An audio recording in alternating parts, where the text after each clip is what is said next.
Salute, salute, salute. Let's get some people in here, man. What's the word, y'all? We're gonna talk some. We're gonna talk some Knicks. Tyler Kolek to the Knicks. I heard Bronny James to the Lakers. What you think about that? Bronny James to the Lakers. It's kind of crazy, but I knew that was gonna happen. Stephon to the Spurs. I called that one too. I definitely called that one. Salute, JJ. What's good, bro? Yeah. I see the Knicks got Tyler Kolek. You know, I watched a lot of Big East basketball being that Steph went to UConn, and Tyler is a decent player to be picked up in the second round. So the Knicks, I heard, picked up Tyler. I don't know if Tyler is. Hopefully they keep Tyler Kolek. I'm hoping they keep him because he can fit in with Villanova boys, believe it or not. And another thing about Tyler Kolek, right? Only reason why he fell to the second round is because the NBA wants younger guys, bro. And they feel like, as he got hurt, if you followed him, he's from Marquette. So if you followed him, he got hurt when they lost. When UConn beat them, him and Iguodala, that dude with the flat top. That was their combo. He threw the alley-oops to him and all that. Son was tough, but he got injured. So they looked at him. I think he was the Big East player of the year last season. So for Tyler Kolek to fall to the second round, that's the only reason why Tyler Kolek was still. And that's a good pickup for the Knicks because he's going to be able to come in the NBA and produce right away. I'm not talking about average mad points. I'm talking about his intangibles and his IQ and all the good stuff that comes with Tyler Kolek fits with the Knicks culture right now. With the Villanova boys, those dudes play basketball the right way. Jay, the coach from Villanova, man, right? Yeah, Jay, he taught them. What'd you say, JJ? You have 32, so yeah, he's 23. Yeah, he's 23, JJ. Yeah, right. But see, JJ, that's the thing. When you 23, they look at it like, but look, they drafted Zach Edey as a lottery. Nobody seen that coming. So I think it's going back and forth to where the big man is somewhat still, coming back or getting drafted. Donovan Clingan is a first round lottery big man that didn't show he could shoot the ball yet. Edey didn't show that he could shoot the ball yet, but they were selected in the first round. So obviously bigs are getting selected again. You know what I'm saying? Which is dope. But the league is changing. Another thing I got from the draft was he said Tibbs not playing no 18-year-old. I mean, maybe that's why they traded out the draft. Maybe. I don't know if Tibbs would play. It depends now. It depends who the kid would be. And it would depend on what's going on with the team. Like, we got to try to build and grow at the same time, kind of with the Knicks. You know what I'm saying? Daniel Berry Sports, what's good? Happy Thursday to you too. Yeah. He said not sold on Edey. I think he's too slow for today's game. I mean, Zach Edey is another guy. I think, JJ, it go like this, right? Same thing we said about Kolek, where it's like a catch-22, where it's like the NBA don't want to take them because they stayed 4 years in school. But that don't mean that they can't play, to be fair to those guys that stayed in college. Because Jalen Brunson stayed in college. He wasn't one and done. It's a lot of players that wasn't one and done. You know what I'm saying? So we always got to keep that in consideration. So Edey isn't trash. He has to get the NBA physicality quick. He shouldn't take him long because he's been in college all them years. He's just got to learn the NBA game flow. So what would you do at center if we lose Hartenstein? At center, I know I heard about that. And you know what I think about that, JJ, right? Like, if Hartenstein leaves and take the money, Knicks fans can't be mad. Knicks fans actually got to understand it's a business, and the only time a player should lose money for the betterment of the team or for the betterment of him winning a ring or something like that, not just take less money to play. You know what I'm saying? Yeah, right, JJ, get your bag. So that's my point. A lot of fans don't think about that. You're not supposed to turn down money unless you're going to play for a run for a chip. That's like saying, cool, I could have got 100 mil, but I took 70 or 60 something or 70 to go win a ring. But most of the time, 9 times out of 10, he's not going to win a ring where he go. So he got to go get his money. And with the Knicks, he's not going to win this year. It don't make sense for him to take a pay cut. It don't make sense for our heart to say, okay, Knicks aren't that close. Even though I've been posted that I want the Knicks to trade for Mikal Bridges. So I do want to say, let's give the Knicks some kudos for making a step in the right direction and bringing in a player that we need.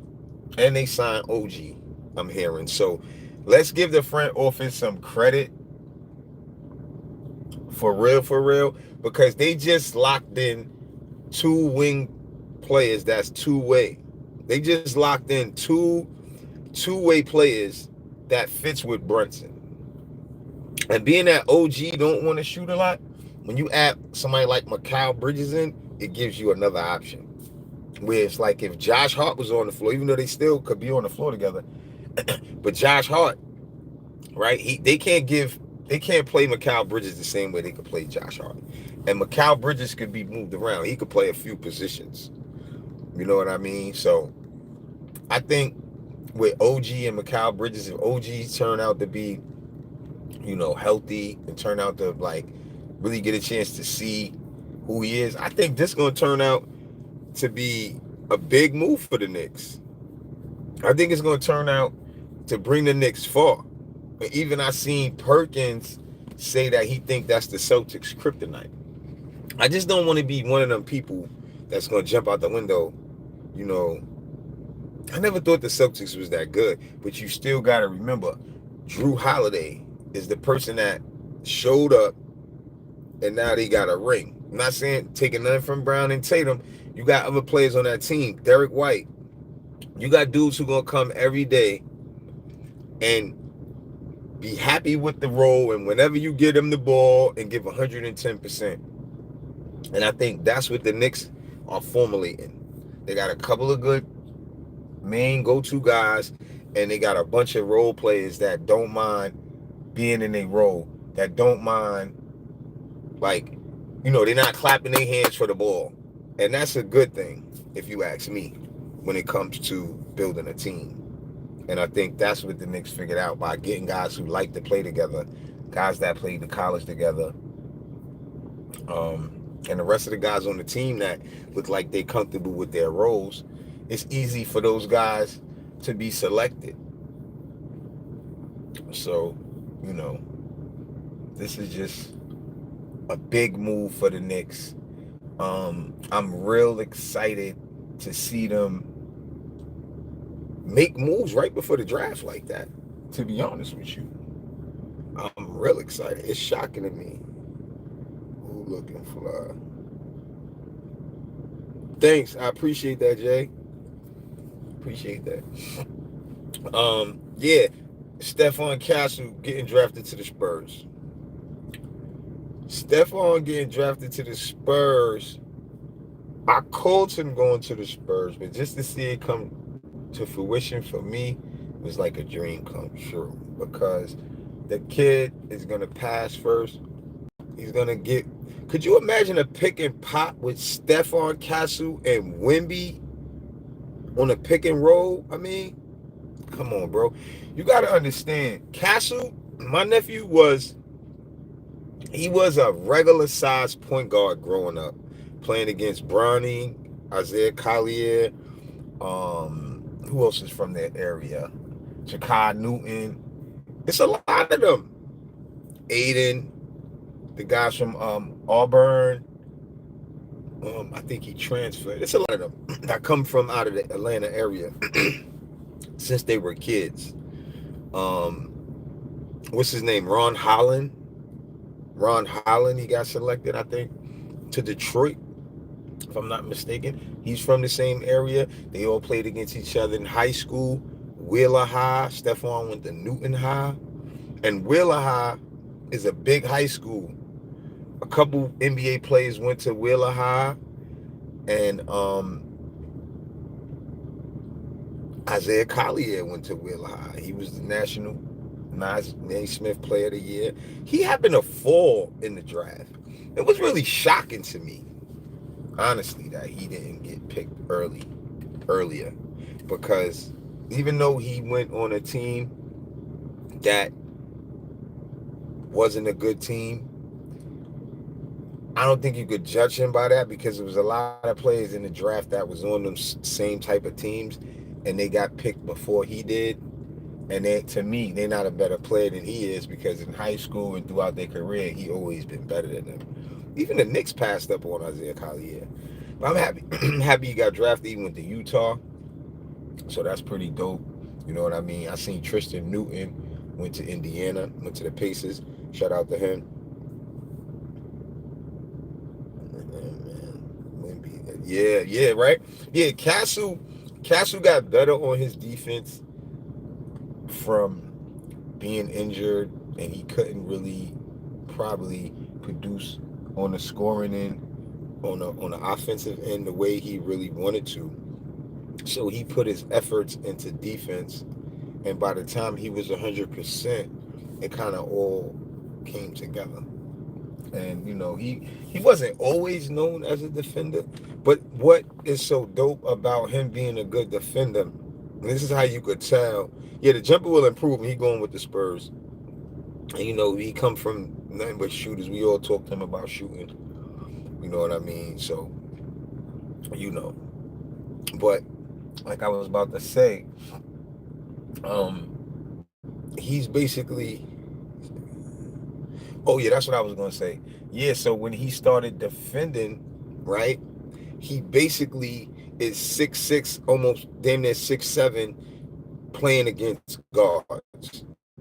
So with that being said, if you know how hard to play with a fast point guard, or Stephon Castle was guarding the best players on an opposing team that UConn played against. If you go back and look at the footage, he guarded all the best players down to the national championship game. He shut all of the dudes down. And for me, beforehand, I didn't know about the players. Right? I just heard podcasts or news or ESPN giving a breakdown on the players, what they thought about the players. And it was all a lot of hype about these players. I ain't gonna name no names. You just go look at UConn's schedule, because they only lost 3 games all year, and they won a national championship. So to win a national championship, you got to go against the best of the best in college basketball. And he shut down mostly all the top players on them teams.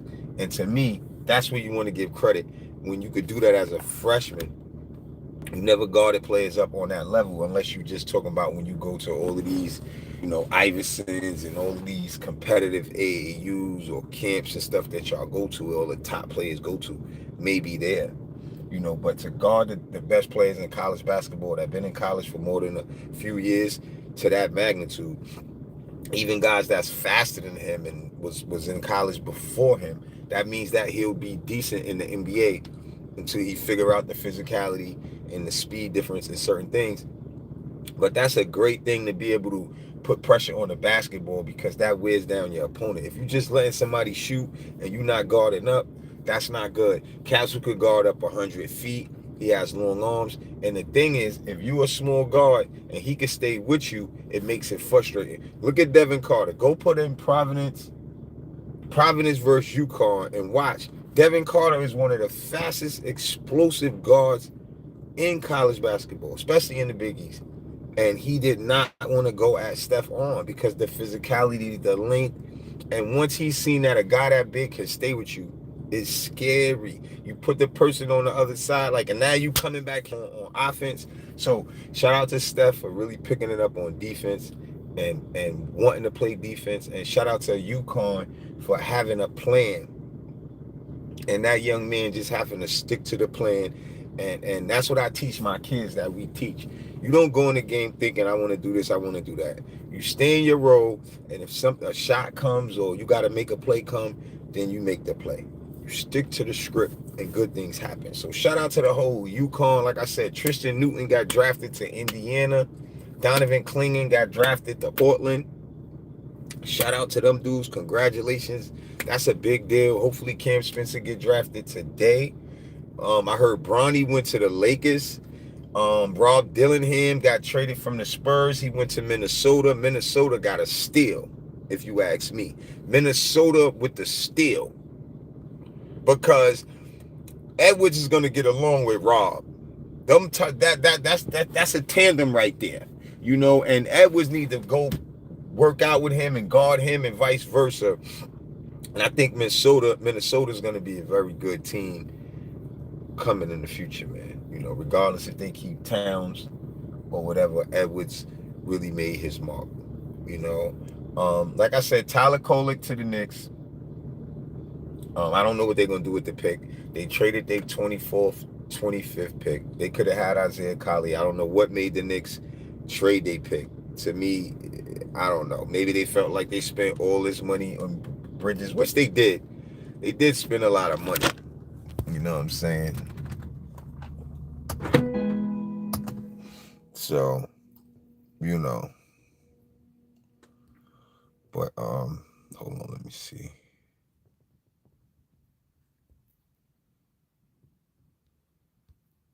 I gotta pause this for a second. But yeah, shout out to, hold on, y'all, give me a second. Well, I'm gonna start this live right back. So y'all just pull right back up in a little while. I'm gonna go back live and